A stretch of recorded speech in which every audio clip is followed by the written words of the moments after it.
Romans chapter 12, verse 1. Therefore, I urge you, brothers, in view of God's mercy, to offer your body as living sacrifices, holy and pleasing to God. This is your spiritual act of worship. Offer your bodies as living sacrifice. Here you see a paradox, living sacrifice.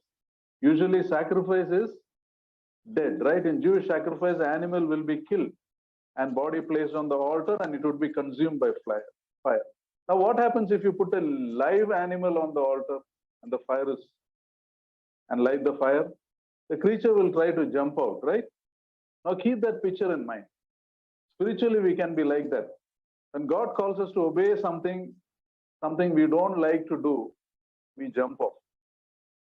For example, suppose someone says something that angers you, irritates you. What happens? Without even thinking, our mind will be filled with all kinds of bad thoughts. You know in your mind, God's word tells you not to react sinfully, not to react wrongly. But we, in spite of that, we go and quarrel with the person or sometimes talk behind his back. And when you do that, what are you actually doing? Keep that picture. You're jumping off the altar.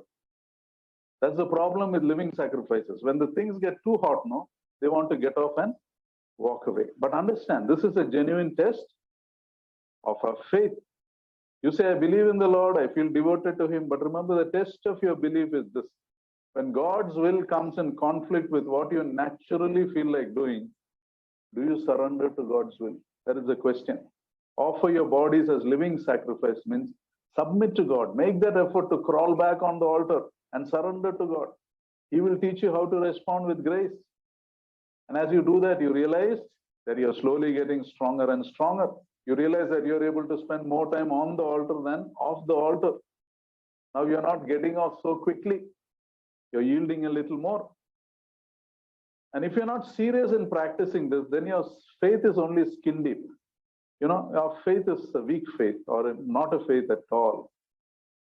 It's nice to sing. We sing, I surrender all, but we don't surrender anything. No?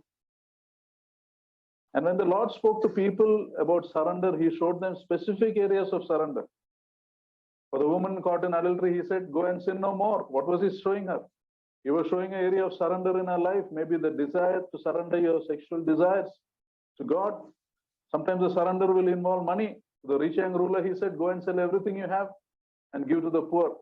Now, selling everything you have and giving to the poor is not a prerequisite for salvation.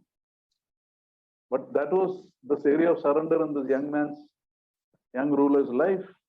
Some of us, we need to show a surrender in our attitudes, a grudge or a bitterness or an envy, or we have to say sorry to someone.